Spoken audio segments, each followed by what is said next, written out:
ಎಲ್ರಿಗೂ ನಮಸ್ಕಾರ. ಸವಿಪಾಕ ಚಾನಲ್ಗೆ ಸ್ವಾಗತ. ಯಾರೆಲ್ಲ ನಮ್ಮ ಚಾನಲ್ನ ನೋಡ್ತಾ ಇದ್ದೀರೋ ಎಲ್ಲರೂ ಸಬ್ಸ್ಕ್ರೈಬ್ ಮಾಡಿ, ಹಾಗೆ ಲೈಕ್ ಮಾಡಿ. ನಮ್ಮ ಇವತ್ತಿನ ರೆಸಿಪಿ ಕ್ಯಾರೆಟ್ ಪಾಯಸ.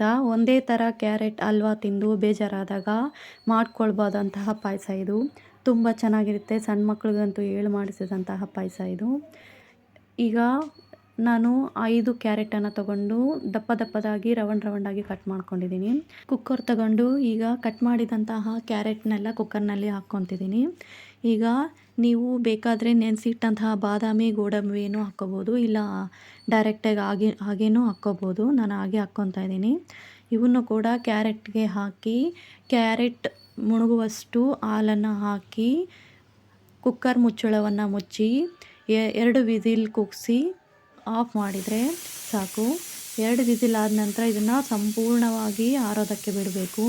ಇದು ಆರಿದ ನಂತರ ಕ್ಯಾರೆಟು, ಗೋಡಂಬಿ, ಬಾದಾಮಿಯನ್ನು ಮಾತ್ರ ಮಿಕ್ಸಿ ಜಾರಿಗೆ ಹಾಕಿ 2 ಏಲಕ್ಕಿಯನ್ನು ಸೇರಿಸಿದ್ದೀನಿ ನಾನಿಲ್ಲಿ. ನೀವು ಬೇಕಾದರೆ ಏಲಕ್ಕಿ ಪುಡಿಯನ್ನು ಕೂಡ ಹಾಕ್ಕೋಬೋದು. ನುಣ್ಣಗಾಗೋ ತನಕ ಗ್ರೈಂಡ್ ಮಾಡಿಕೊಂಡು ಇದನ್ನು ಈಗ ಒಂದು ಪಾತ್ರೆಗೆ ಹಾಕ್ಕೊತಿದ್ದೀನಿ ನಾನು. ಹಾಗೆ ಕುಕ್ಕರ್ನಲ್ಲಿ ಉಳಿದಿದ್ವಲ್ಲ ಹಾಲು, ಅದನ್ನು ಕೂಡ ಈ ಪಾಯಸಕ್ಕೆ ಸೇರಿಸಿ ಚೆನ್ನಾಗಿ ಮಿಕ್ಸ್ ಮಾಡಬೇಕು. ಮಿಕ್ಸ್ ಮಾಡಿದ ನಂತರ ಗ್ಯಾಸ್ ಆನ್ ಮಾಡಿಕೊಂಡು ಈಗ ಈ ಮಿಶ್ರಣಕ್ಕೆ ನಮಗೆ ಸಿಹಿಗೆ ಎಷ್ಟು ಬೇಕು ಅಷ್ಟು ಸಕ್ಕರೆಯನ್ನು ಸೇರಿಸ್ಕೊಳ್ಬೇಕು. ನಿಮ್ಮ ಮನೆಯಲ್ಲಿ ತಿನ್ನುವಂತಹ ಸಿಹಿಗೆ ಅನುಗುಣವಾಗಿ ನೀವು ಸಕ್ಕರೆಯನ್ನು ಹಾಕ್ಕೊಳ್ರಿ. ಹಾಕಿ ಸಕ್ಕರೆ ಕರಗೋ ತನಕ ಚೆನ್ನಾಗಿ ಮಿಕ್ಸ್ ಮಾಡ್ತಾ ಇರಬೇಕು. ಇದನ್ನು ಸಣ್ಣ ಉರಿಯಲ್ಲಿನೇ ಮಾಡಬೇಕು, ಇಲ್ಲಾಂದರೆ ಇದು ಕೈಗೆಲ್ಲ ಸಿಡುತ್ತೆ. ಚೆನ್ನಾಗಿ ಕುದಿ ಬರೋ ತನಕ ಇದನ್ನು ಕುದಿಸ್ಬೇಕು. ಮಿಕ್ಸ್ ಮಾಡ್ತಾನೆ ಕುದಿಸ್ತಾನೆ ಇರಬೇಕು ಇದನ್ನು. ಈಗ 10 ನಿಮಿಷ ಆಗಿದೆ. 10 ನಿಮಿಷಗಳ ಕಾಲ ಇದನ್ನು ಮಿಕ್ಸ್ ಮಾಡ್ತಾನೆ ಕುದಿಸ್ತಾ ಇದ್ದೀನಿ ನಾನು. ಈಗ ಕೈ ಬಿಟ್ಟರೆ ಇದು ಮತ್ತೆ ತಳ ಹಿಡಿಯುತ್ತೆ, ಹಾಗೆ ಮಿಕ್ಸ್ ಮಾಡ್ತಾನೆ ಇರಬೇಕು. ಈಗ ಕುದಿ ಬರ್ತಾ ಇದೆ ಇದು ಕುದಿ ಬಂದ ನಂತರ ಇದಕ್ಕೆ ಒಂದು ಸೌಟನ್ನು ತಗೊಂಡು ನಾನಿಲ್ಲಿ 2 ಸ್ಪೂನಷ್ಟು ತುಪ್ಪವನ್ನು ಹಾಕ್ಕೊಂಡಿದ್ದೀನಿ.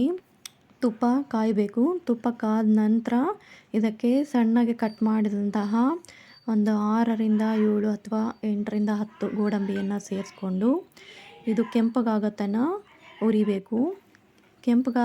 ಸ್ವಲ್ಪ ಕೆಂಪಾದ ನಂತರ ದ್ರಾಕ್ಷಿಯನ್ನು ಸೇರಿಸಿ ಕ್ಯಾರೆಟ್ ಪಾಯಸಕ್ಕೆ ಹಾಕ್ಕೊಂಡ್ರೆ ಆಯಿತು. ಈಗ ಕ್ಯಾರೆಟ್ ಪಾಯಸ ರೆಡಿ ಆಗಿರುತ್ತೆ.